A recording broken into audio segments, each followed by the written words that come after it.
Elon Musk says he's going to try to buy another election. The former trillionaire will reportedly spend another 9 figures trying to elect Republicans in November, per the New York Times. That's on top of the $260 million he spent getting Trump reelected in 2024. Of course, you can't go and say that the world's richest man is also one of the world's most vociferous and vocal bigots. And if you're not paying attention, maybe it doesn't look like he's spouting off absolutely vile, hateful stuff all the time. Lots of the tweets on the social media platform he owns are like this. You have said the actual truth. True. Or simply yes. You get a lot of that. But what's he posting that on?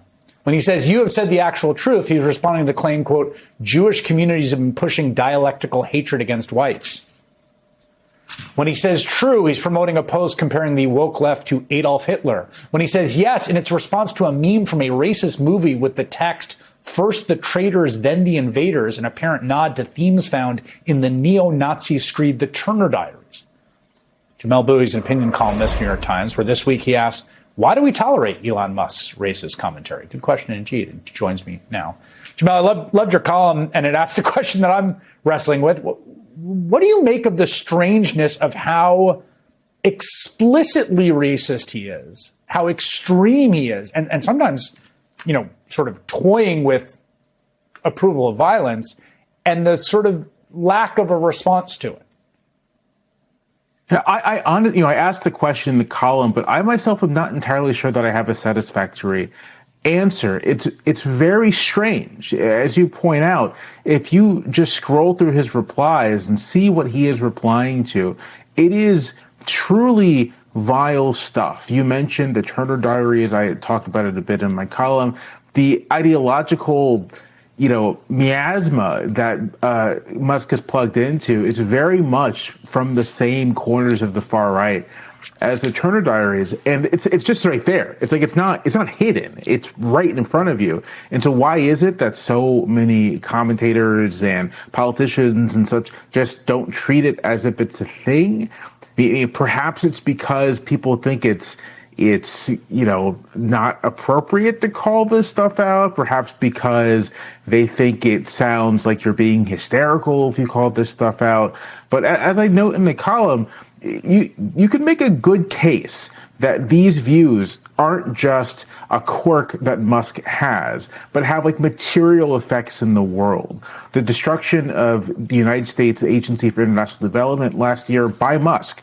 He bragged on his X account about putting it in the wood chipper by Musk, is estimated at this point to have claimed over up to 700,000 lives, largely in places like sub-Saharan Africa. And to my mind, it's hard not to see a connection between his enthusiasm for destroying programs like USAID and his views. Yeah, let's play. I mean, this is something. It's been interesting. He has been kind of very defensive about those estimates, about what is done, and not just estimates, reporting. I mean, multiple outlets, including New York Times, has done great work on this, of actually going to places and talking to a mom who lost her child because the maternal care she had funded through AID was cut off, as an example. He was recently interviewed by the editor-in-chief of The Economist, who he later called an enemy of the West. And they have this exchange. Take a listen. So you don't buy the idea that anybody, to put it really crudely and simply, any kid in Africa died because of the suddenness with which... Zero. I just don't think that's right. There were huge numbers of things shut down in Africa that were there were health-related. Claims of this. These claims are false. Zero died because of that's Doge. What. You see this sort of reality distortion field there too, right? He's got his platform. He's got $1 trillion. And he's just going to bully his way through what the facts are. Right. He refuses to take responsibility for anything. I mean, it's interesting, right? It's clear that according to his ideology, he shouldn't be upset if all these people died. And yet he seems to know that if it is the case that all these people died, it does reflect, to put it lightly, incredibly poorly on him and his legacy. And it may even be the kind of thing that overshadows the legacy he wants to have, which is of industrialist, technologist, person who's bringing humanity to the future. If in fact what his legacy is the needless deaths of hundreds of thousands, perhaps millions of people, then it erases everything he's done prior and everything he does after. That's it. That's what he's known for. There's a strange asymmetry happening where you're watching this situation happen in which every Democrat in the country has to answer for the views of the Democratic Socialist America platform created by a bunch of people whose names I don't even know that produce some document that's on a website, and everyone has to respond to it. Elon Musk is the single biggest Republican donor, I think, at this point. I mean, he backed Donald Trump for $260 million, is going to be tens, if not hundreds of millions of dollars again. And somehow no one has to answer for that. There's no the most powerful person, the richest person in the world, spouting off things like first the traitors, then the invaders was an image of a gun, meaning first you shoot the leftists and then the immigrants. No Republican's got to answer that, apparently. Part of me wonders if this isn't part of maybe a larger pathology in political media, which is that Democrats haven't made hay of this, right?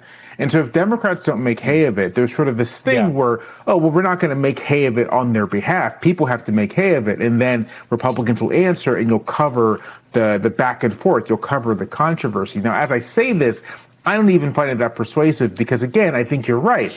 If there were a DSA member who said anything, even remotely as reprehensible as Musk says on the regular, every Democrat in the country would have to answer whether or not they agree with it. So I'm with you. I find this so strange, and I don't have an adequate explanation for it beyond sort of idle speculation, right? Like in terms of evidence for something, I don't have a good explanation for it, but it is a phenomena.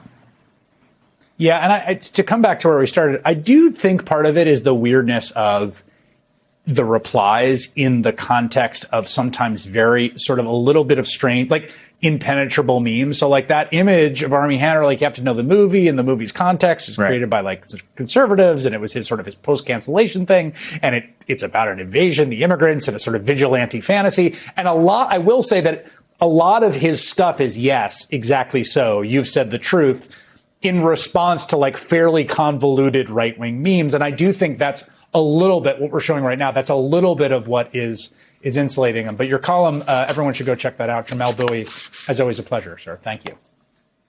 Thank you.